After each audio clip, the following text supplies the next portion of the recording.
Your CS degree is useless because we're in a time right now after COVID where everyone was trying to get into tech for all the working from home opportunities.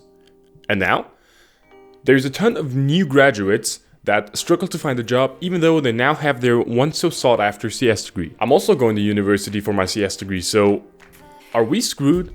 Not if you follow my 3 pieces of advice how you can stand out and still get that dream job. So you just graduated. What do you know?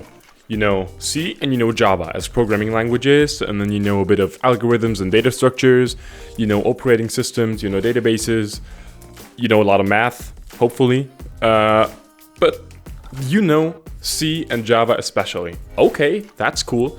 Either you go and learn another programming language, because every programming language is like quite similar to one another.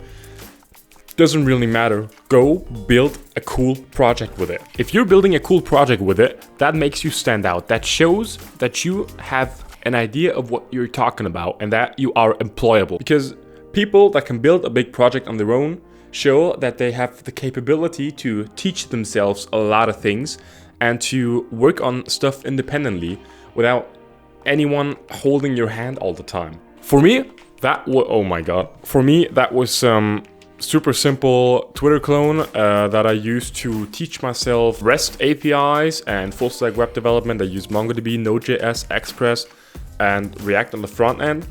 That was like my first real project with it. It didn't have any use. It was just, you know, a fun little thing that I built to show off that I know how to do this. And that's obviously what you want, because if you don't even get the chance to speak in front of them and your application just gets rejected, then you have like no chance at all. For me, it was that clone, obviously, my fitness app, and the gas station app. Doesn't matter. Any project. Doesn't have to be a mobile app.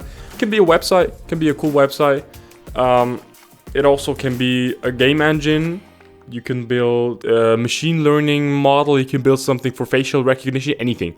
Doesn't matter. As long as you get that experience in. Okay, so first of all, you have built your project that you want to show to potential employers that proves that you know your stuff. How do you show it to them? Build a website.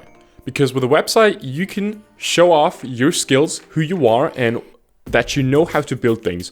Put your projects on your website, put a picture of you there, write a short text about who you are and why you're so passionate about software development or whatever branch of tech you're trying to get into. Publish that website. There's a lot of great services. You can just use GitHub Pages or you can host it on Vercel. And then if you're writing your job application, you can put a link to your website on it and use it as a reference to all of your skills. So you can talk about how you have built several projects over the course of you studying for your degree, and that you're super passionate about it, and that there is a collection of your projects on your personal website right here, and then put the link to it. I did it. I'm already employed, so I am working full-time in my semester holidays in a single company, so I'm an employee there, and it worked. I mean, they told me that it was great the way I did it, and that's how you grab their attention. Now, the last thing that makes you super employable, if you mention them in your application and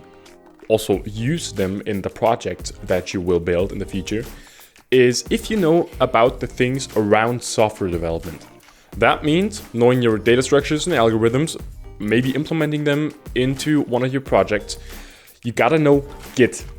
Git as a version control system is like the absolute industry standard for collaborating on software development. If you don't know Git, that's pretty alright. You can learn it quite quickly.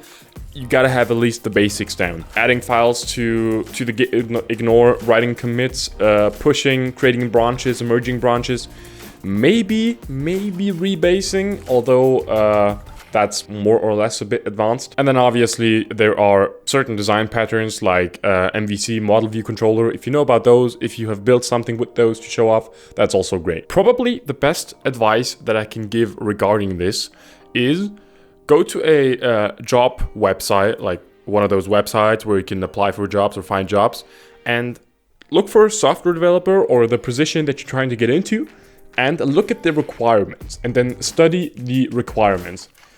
If it says you gotta know how to use Git, go learn Git. If it says you gotta learn TypeScript for that, if you wanna do that, go learn TypeScript.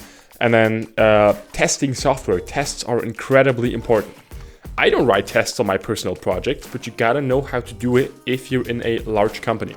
Because without a test, there is no tickets being made or being finished. Everything has to be tested in large-scale software development. Document your software as well. Writing good documentation is an art in and of itself, which is also required for large-scale software development if they're doing it right. That's pretty much it with my 3 pieces of advice. This will make you stand out by such an incredible margin from all of the other graduates that you're not guaranteed, but it increases your likelihood of getting at least an interview by probably 1,000 times. So thank you guys for watching. If you're interested in how I failed building my fitness app for 2 years, I'll put a video right here. And there's also going to be a random video of mine right over there. I might have to flip the video because I have no idea which way to point. Cheers.